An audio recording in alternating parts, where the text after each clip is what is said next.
Hello guys, today I am going to play Strongest Battlegrounds again because the last video got 0 views. So that's my most popular video yet. Lol.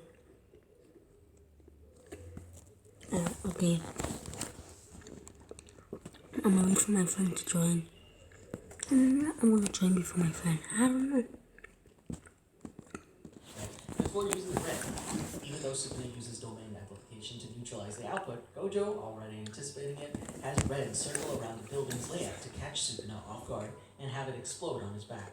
This allows Gojo to land a black flash that actually knocks out Sukuna, causing Maharaga's wheel to fall, only for Maharaga's wheel to still spin, and the Shikigami is summoned to slash at Gojo's chest. Despite the presence of Maharaga and his dwindling cursed energy output, however, realizing that he wasn't actually guaranteed to win this fight only made Gojo more determined as he recalls Toji. He manages to stun Maharaga, but before he can launch a full charge red, Sukuna regains consciousness and uses Rabbit Escape to make him miss his aim. As he engages Maharaga, he withstands Sukuna's Max Elephant, mimicking Piercing Blood. Realizing that Sukuna is now really using the 10 shadows, as Maharaga can now pierce in his infinity. Sukuna summons Fusion Beast Ashito to make the fight 3-on-1. Although outnumbered, Gojo manages to avoid Maharaga and Ashito's attacks, while also reacting to Sukuna's attempt to surprise him. Hey guys, red, but it proves inefficient with Gojo's it says my friend Cash joined in. Gojo realizes There we go, he's in boys. one shot, even though he will require some time to charge up his unlimited hollow. I'm tripping or what? He manages to deliver No, not yours. even ripping off its tail with Black Flash, but it What is it? as Gojo Heal her. finds the power around Deer and knew it. Destroy it one shot due to its reverse curse technique, meaning it can not only heal himself, but also Sukuna. However, as he focused on Ashito to cut off his right arm, and Sukuna alongside Maharaga briefly pummels Gojo. But Gojo, having had enough of Ashito, unleashes Blue at maximum output to crush Ashito completely. Performing 2 Black Flashes allows Gojo to sharpen his output back and regain his arm, and after landing 2 more Black Flashes on Maharaga, he proceeds to chant incantations to power up red further. But rather than aiming it at Sukuna, Gojo reversal above to fuse it with the previous maximum output Blue that crushed Ashito. He manages to intercept Maharaga's attempts to cancel out Blue through Blue's high-speed movement. And though Sukuna attempts to launch Piercing Blood, Gojo simply chants a few more incantations that greatly amplifies Blue's power, allowing it to absorb Piercing Water and infuses with red. The strengthened purple destroys Maharaga and a major part of Shinjuku in a massive explosion of cursed energy, while critically injuring both Gojo and Sukuna and tearing off one of Gojo's hands.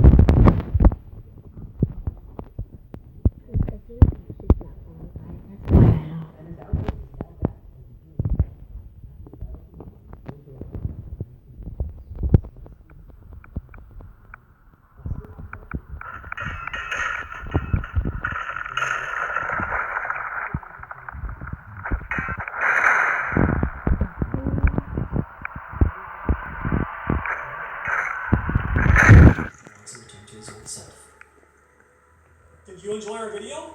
Well, then be sure to check out these other great videos from the Amagi. And make sure to subscribe and ring the bell to get notified about our latest videos.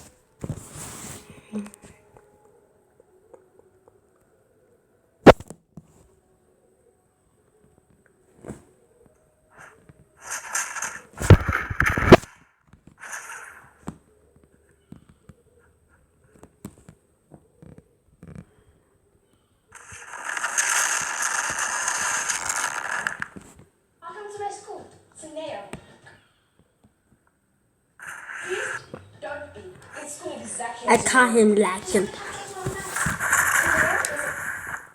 Imagine being caught lagging. The Life of Saitama, One Punch Man. Saitama is the main protagonist of the series and the titular One Punch Man, and the most powerful being to exist in the series. Saitama faces a self-imposed existential crisis, as he's now too powerful to gain any physical battle. Initially just a hero for fun, Saitama later registers as a professional hero for the Hero Association. Guys, if you don't understand what he's talking about, a while ago, while I didn't record this, we tested out his speed.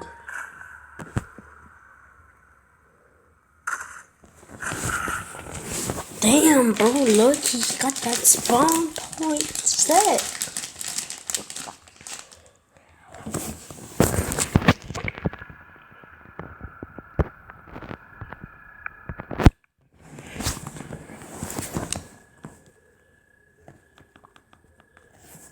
threats. Under the Hero Association, he's assigned the hero named Caped Baldy, and is currently ranked 7 in the B class.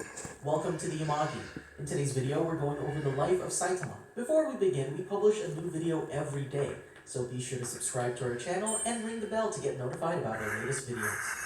The Yamagi's reach stretches beyond just this channel, so if you're a fan of us, please consider subscribing to our other channels and following us on all of our social media accounts. Help us reach our goal of passing 100,000 followers on all of our accounts by the end of the year. And with that out of the way, let's get into the video. Early life. Saitama lived in his apartment in the Z-City ghost town by himself. As a child, Saitama often watched superhero shows and dreamt of being a hero. Middle school. On the second school day of middle school, Saitama reads a health and physical education manual. He doesn't hear the talk about the 2 third-year bullies who beat up a freshman who called himself the bicycle commuter the day before. After school on a rainy day, Saitama watches the news about an ongoing monster incident in Z-City and the increasing outbreak of monsters in the last decade. Saitama drifts off to sleep and forgets to do his homework. The next day, his homeroom teacher calls him to the teacher's room to rebuke him. On the way to the teacher's room, he's confronted by the third-year bullies who had bullied the bicycle commuter. They demand his wallet, but Saitama tells them that he doesn't have one and prepares to fight them instead. However, Saitama is too weak to defend himself, and the bullies steal his 200 yen. Suddenly, Pinky Bankin rams into one of the bullies and demands money from them. Saitama hears that one of the bullies' reasons for threatening the person to steal the money is to pay for his little brother's lunches. Saitama chases after the monster to get the money back, but the monster knocks him into a wall. After the police and special unit forces defeat the monster, Saitama returns to school to see his homeroom teacher. The teacher scolds Saitama for his behavior. On his way home, Saitama thinks about how unfit he is for society. Adulthood and his first hero act. One day, after yet another failed interview, a dejected Saitama encounters Crablante on the street. Crablante notices Saitama's lifeless He tells Saitama that the Can't dodge that. with a cleft chin. As he walks on, Saitama spots the child Crablante mentioned. However, The his hell? nihilistic attitude takes over and he decides to not intervene in the matter. Suddenly, Crablante appears behind the child and attacks him. But Saitama impulsively saves the kid, which surprises himself. Yeah, you definitely weren't ready. Why Crablante Yeah. wants to go dead. Yeah. While Crablante explains the prank the boy pulled on him, Saitama chuckles and notes aloud how the monster resembles a creature from a children's cartoon he watched as a kid. Low self-esteem, am I right? This enrages Crablante, who pummels Saitama Definitely. even after the latter resolves to live out his childhood dream of being a superhero by fighting back. Saitama then lassos one of Crablante's eye stalks for the root of his tie and tears it out. Unbeknownst to him, the child I can't even dodge a track. to prevent similar incidents from happening. Resolving after this encounter to become a mighty superhero, Saitama started a daily training schedule which consisted of 100 push-ups, 100 sit-ups, and 100 squats, along with running 10 kilometers every single day. He ate 3 meals a day, but only a banana as breakfast, and also didn't use the air conditioner to strengthen his mental resistance. These daily activities were extremely tough and caused his body excruciating pain, muscle aches, and vomiting blood. However, Saitama did not give up and continued his training day after day. Personification of a light pull cord attack. On Saitama's 300th day of training, his body had already felt the effects of working out too much. However, Saitama had shown signs of improvement, such as ripping his car after saving the day from an accident. At that time, personification of a light pull cord attacked the street, looking for an opponent that would satisfy him. The monster punches cars and buildings as he keeps searching. To test his fruits of labor, Saitama challenged the monster, but was flying after a single punch. Filled with the determination to overcome his enemies, the monster punches him and is knocked down. However, Saitama quickly got up and spat out a tooth that had been bothering him because of a cavity. Saitama then defeated the monster with a single punch before moving on with his workout.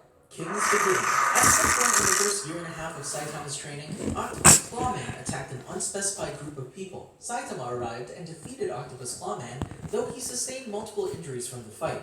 After the fight, he consoled one flailing villain who had suffered 3 scratches above his left eye from a mysterious being. When questioned about his injuries, Saitama shrugged it off, simply there was a special sale that day. Cicada Larva Attack. Sometime between when Saitama started training and started to lose his hair, Z-City experienced a mysterious being attack by the 170,000-year-old cicada larva, prompting the citizenry to evacuate to the shelter number 7. The 3 low-ranking heroes sent to defeat the magic cicada unit were defeated, but survived and managed to find some straggling evacuees on their way back to the shelter, among them being Saitama. When Saitama discovered that he had been led to a shelter, he became upset, stating that he thought that following the heroes would lead him to the mysterious being.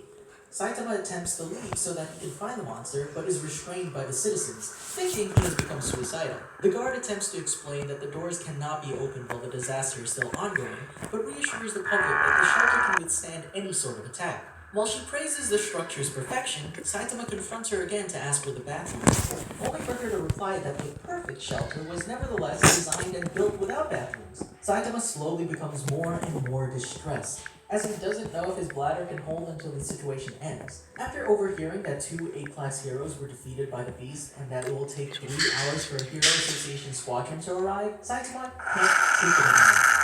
He walks through the wall of the shelter and puts a hole in it, casually, with a single punch, and runs off, stating that he's going to the convenience store. Just as he's about to reach the store to use the bathroom, the 170,000-year-old cicada larva appears in front of him, which he promptly kills. 1.5 years after he started his training, he had lost his hair and became strong. He continued his training for another 1.5 years before starting his superhero career.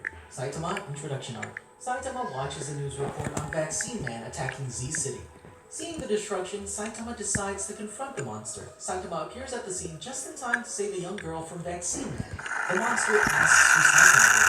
Saitama then replies that he's just a guy who's a hero for fun. After reluctantly listening to the monster's angry monologue and watching its transformation, Saitama kills it with a single punch. After this, he screams out in frustration at another easy victory. Sometime after, Saitama hears about a demon-level disaster emergency stemming from the destruction of D-City by the Brain and Brawn brothers. Saitama appears on the monstrous Madagori's shoulders and tells him to put some hands on it. After that, Madagori's brother, who's on the other shoulder, orders his brother to swat Saitama.